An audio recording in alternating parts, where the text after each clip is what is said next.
Assalamualaikum warahmatullahi wabarakatuh. Kami dari kelompok 6 ingin mempresentasikan hasil laporan praktikum analisis kadar air karbohidrat dan serat kasar. Saya Muhammad Rifki Habibsurnegara, NPM 7, beserta dengan rekan-rekan saya. Yang pertama, Natalia Angela, NPM 10, Sarah Gracia Elizabeth, NPM 33, Ratna Hamidah, NPM 34, Rizky Sania, NPM 49, dan yang terakhir Stephanie Victoria Esther, NPM 52. Pembahasan pertama akan disampaikan oleh Ratna Hamidah. Ya, saya di sini akan membahas tentang teori dasar dari analisis proksimat. Analisis proksimat adalah suatu metode analisis kimia untuk mengidentifikasi kandungan zat gizi pada suatu bahan pakan atau pangan. Analisis proksimat memiliki manfaat sebagai penilaian kualitas pangan atau bahan pangan, terutama pada standar zat makanan yang seharusnya terkandung di dalamnya. Selain itu, manfaat dari analisis proksimat adalah dasar untuk formulasi ransum dan bagian dari prosedur untuk uji kecernaan. Analisis proksimat dibagi menjadi 6 fraksi nutrien, yaitu ada kadar air, abu, protein kasar, lemak kasar, serat kasar, dan bahan ekstrak tanpa nitrogen. Selanjutnya, tentang analisis kadar air. Analisis kadar air dalam bahan pangan sangat mempengaruhi kualitas dan daya simpan dari bahan pangan tersebut. Oleh karena itu, penentuan kadar air dari suatu bahan pangan sangat penting agar dalam proses pengolahan maupun pendistribusiannya mendapat penanganan yang tepat. Pengukuran kadar air dilakukan dengan menggunakan metode oven. Cawan yang digunakan dikeringkan dalam oven pada suhu 100 sampai 105 derajat Celcius selama 30 menit atau sampai didapat berat yang tetap. Setelah itu, didinginkan dalam desikator selama 30 menit lalu ditimbang.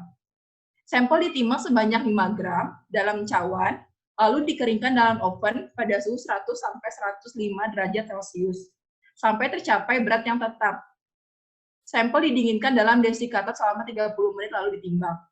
Nah, perhitungan kadar air yang dapat dilakukan dengan rumus kadar air dalam persen, massa sampel awal dikurangi massa sampel akhir dibagi massa sampel awal dikali 100%, atau A dikurangi BN per A dikali 100%. Pembahasan berikutnya akan disampaikan oleh Rizky Sania. Ya, di sini saya akan membahas tentang teori dasar analisis karbohidrat. Karbohidrat merupakan komponen utama bahan pangan yang memiliki sifat fungsional yang penting dalam proses pengolahan bahan pangan. Termasuk di dalamnya adalah monosakarida, oligosakarida, dan polisakarida. Metode analisis karbohidrat yang dapat digunakan adalah penentuan total karbohidrat dengan metode by difference. Analisis kadar karbohidrat dalam metode by difference dapat dihitung berdasarkan kadar karbohidrat dalam persen sama dengan 100% min kadar air plus kadar abu plus kadar lemak plus kadar protein. Bila perhitungan dikurangi dengan persentase serat, maka akan diperoleh kadar karbohidrat yang dapat dicerna.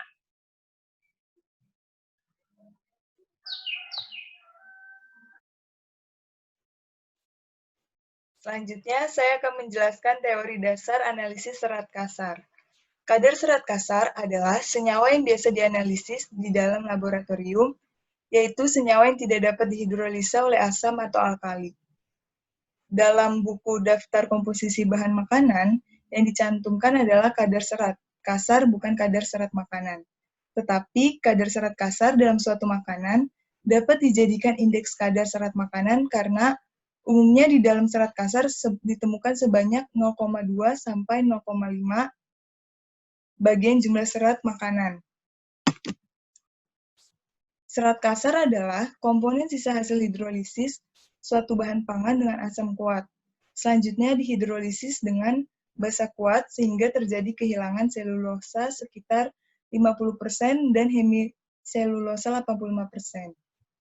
Langkah-langkah yang dilakukan dalam analisa adalah Yang pertama, defatting, yaitu menghilangkan lemak yang terkandung dalam sampel menggunakan pelarut lemak.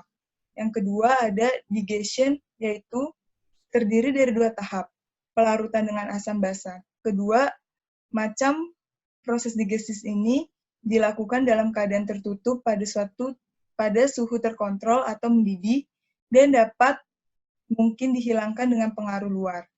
Perhitungan kadar serat kasar dapat dilakukan dengan rumus Y dikurang X per X dikali 100%.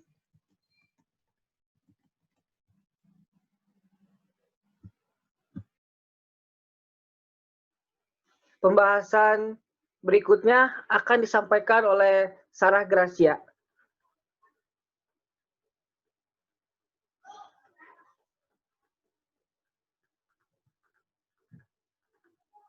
Saya di sini akan menjelaskan tentang hasil analisis kadar air dan kadar serat kasar. Yang pertama, hasil perhitungan dari analisis kadar air. Sudah tertera di situ hasil perhitungannya dan dijelaskan bahwa sampel yang mempunyai kadar air terbesar ada di sampel nomor 4 sekitar 95% kadar airnya. Sedangkan sampel yang paling kecil yang mengandung kadar air ada di sampel nomor 3 sebesar 81,54% kandungan airnya. Perbedaan dari hasil perhitungannya itu karena dipengaruhi oleh tingkat kekeringan saat melakukan proses penelitian terutama di proses pengeringan. Penurunan berat pada sampel terjadi karena kadar air di dalam sampel telah berkurang saat terjadi proses pengeringan. Dan tekstur sampel yang awalnya segar menjadi kering karena dikeringkan. Nilai hasil persentase berbeda karena semua sampel memiliki kadar air yang berbeda-beda.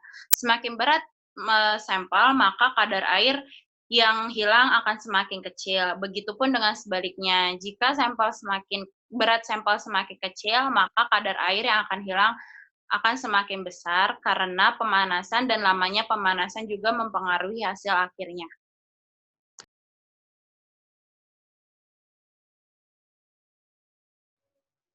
Pembahasan terakhir akan disampaikan oleh Stephanie Victoria Esther.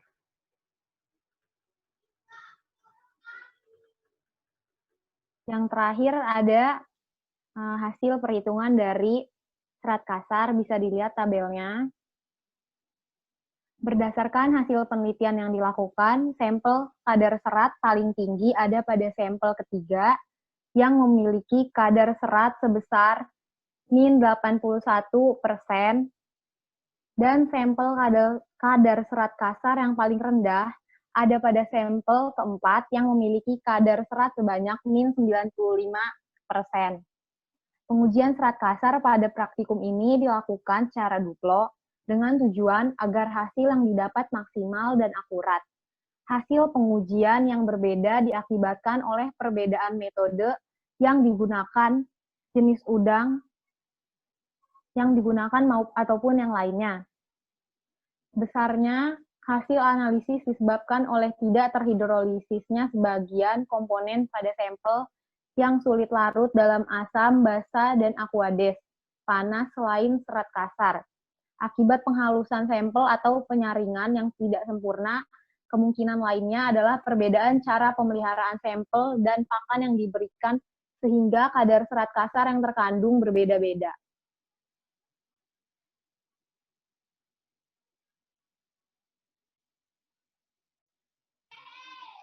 Kesimpulan dari pembahasan yang sudah dijelaskan oleh rekan-rekan saya bahwa analisis proksimat adalah suatu metode analisis kimia untuk mengidentifikasi kandungan zat gizi pada suatu bahan pakan atau pangan. Analisis proksimat memiliki manfaat sebagai penilaian kualitas pakan atau bahan pangan, terutama pada standar zat makanan yang seharusnya terkandung di dalamnya. Udang bisa dijadikan sampel untuk menganalisis kandungan zat gizi menggunakan metode proksimat, dan hasilnya menunjukkan bahwa berat bahan pada semua sampel yang diuji berubah. Hasil analisis kadar air pada udang menunjukkan bahwa kadar air terbesar terdapat pada sampel udang keempat dengan hasil sebesar 95%. Dan kadar air yang terkecil terdapat pada sampel ketiga dengan hasil sebesar 81,54%. Sedangkan pada analisis kadar serat kasar menunjukkan bahwa hasil tertinggi terdapat pada sampel ketiga dengan hasil minus 81%. Dan kadar serat kasar terkecil terdapat pada sampel keempat dengan hasil minus 95%. Sekian dari kelompok kami. Mohon maaf bila ada kesalahan kata yang disengaja maupun tidak disengaja. Kurang lebihnya mohon maaf. Terima kasih sebelumnya. Wassalamualaikum warahmatullahi wabarakatuh.